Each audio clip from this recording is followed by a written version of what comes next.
Good morning class. आज के video के अंदर हम अध्ययन करेंगे एसेंशियल एलिमेंट्स ऑफ पोजेशन, कब्जे के आवश्यक तत्व। एक विधि मान्य कब्जे के लिए निम्नलिखित दो आवश्यक तत्व होते हैं। पहला है कॉर्पस पोजेसिस, शारीरिक नियंत्रण। दूसरा है एनिमस पोसिडेंटी, भोगाधिकार या कब्जे को धारण करने की इच्छा। सबसे पहले हम अध्ययन करेंगे कॉर्पस का, शारीरिक नियंत्रण, कॉर्पस पोजेशन। शारीरिक नियंत्रण कब्जे का भौतिक या शारीरिक तत्व है। इसका तात्पर्य किसी वस्तु पर अनन्य शारीरिक नियंत्रण, एक्सक्लूसिव फिजिकल कंट्रोल रखना होता है।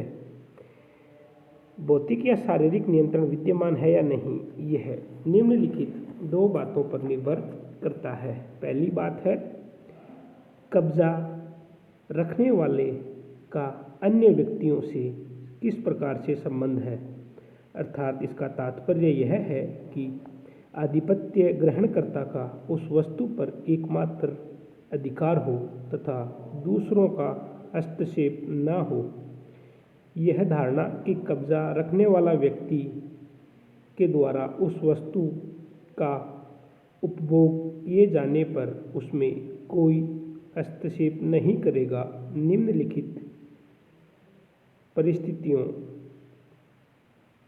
में हो सकता है। पहली परिस्थिति है आधिपत्य रखने वाले की भौतिक शक्ति।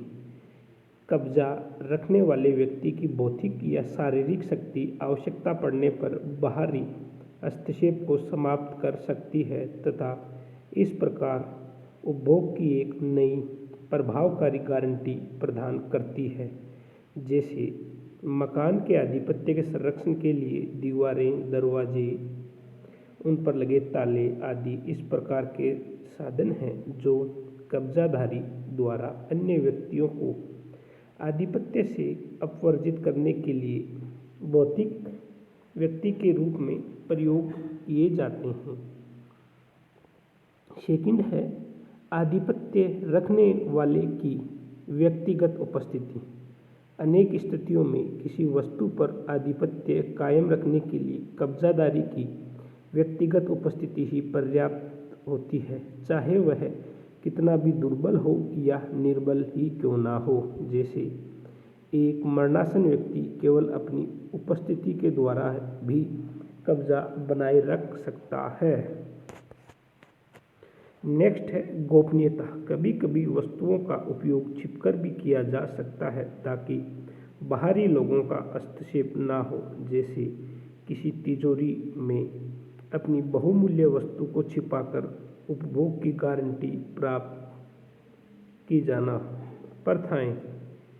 किसी संपत्ति या वस्तु पर प्रथा के रूप में प्रयोग होते रहने के कारण भी आधिपत्य हो जाता है। जैसे किसी खाली भूमि पर खेती करते चले जाना। उचित दावों के प्रति सम्मान। आधुनिक सभ्य समाज में लोग न्यायोचित दावेदारों के लिए आदर रखते हैं तथा न्यायोचित दावे सामान्य रूप से हस्तक्षेप से मुक्त होते हैं। मानसिक इच्छा। कब्जे के लिए मानसिक इच्छा सबसे महत्वपूर्ण होती है। किसी वस्तु पर आधिपत्य बनाए रखने के आशय के साथ साथ उस वस्तु को प्राप्त करना भी आवश्यक होता है। जैसे अगर कोई व्यक्ति किसी मकान का आधिपत्य चाहता है तो इसे आधिपत्य रखने के साथ साथ उस मकान में प्रवेश करने तथा उसका उपयोग करने की दशा में भी होना चाहिए। अन्य वस्तुओं के आधिपत्य द्वारा प्राप्त संरक्षण।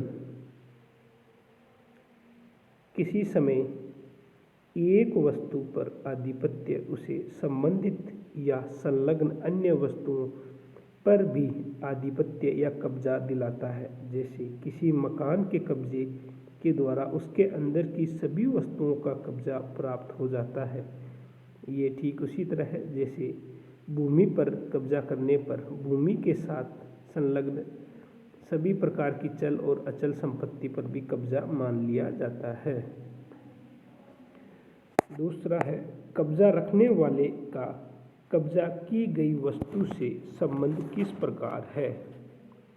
शारीरिक नियंत्रण कॉर्पस पोजेशन का दूसरा महत्वपूर्ण तत्व है कब्जा रखने वाले का कब्जा की गई वस्तु से संबंध, अर्थात कब्जा रखने वाले के दावों को अन्य व्यक्तियों द्वारा ही मान्यता प्राप्त नहीं होनी चाहिए, अपितु वस्तु के कब्जे के द्वारा भी उसके इस दावे को समझा जाना चाहिए।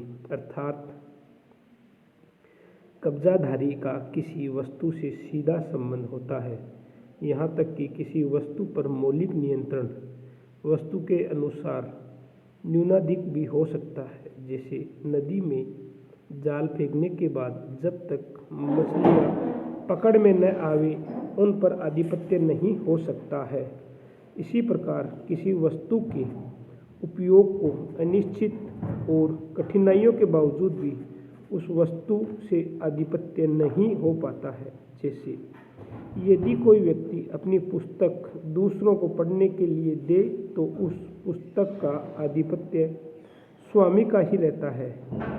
इसी प्रकार से फालतू गाय कहीं भी घूमे या चरे, वह रहती उसके स्वामी के कब्जे में ही है। पुस्तकालय से छात्रों द्वारा पुस्तकें प्राप्त करना भी इसी प्रकार के कब्जे का उदाहरण है। वह पुस्तकें महाविद्यालय या विद्यालय के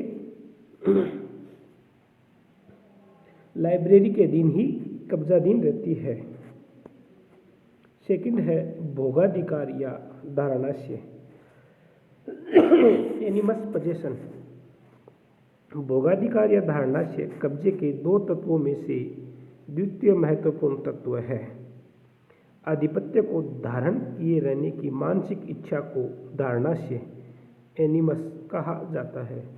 इसका अभिप्राय यह है कि कब्जाधारी में कब्जाधीन वस्तु पर अपना कब्जा बनाए रखने की इच्छा होनी चाहिए। सामंड के अनुसार दूसरे व्यक्तियों को अपवर्जित करने का आशय आधिपत्य का मानसिक तत्व है। कब्जाधारी की स्वयं इच्छा किसी वस्तु का उपयोग करने की हो या न हो, किंतु कब्जे के लिए उसकी यह इच्छा आवश्यक है कि वह दूसरे व्यक्तियों को उस वस्तु में हस्तक्षेप करने से अपवर्जित करे। आधिपत्य संबंधी मानसिक इच्छा के विषय में निम्नलिखित बातें आवश्यक है। पहली बात है, आधिपत्य की इच्छा के लिए यह आवश्यक नहीं है कि वह न्यायोचित या वैध हो, उसके लिए इतना ही पर्याप्त है कि वस्तु को अपने कब्जे में रखना चाहिए। जैसे कोई व्यक्ति यदि किसी वस्तु को चुराकर अपने पास रख लेता है तो उस वस्तु पर उसका आधिपत्य वस्तु के वास्तविक मालिक से किसी भी प्रकार कम नहीं होगा। सेकंड है,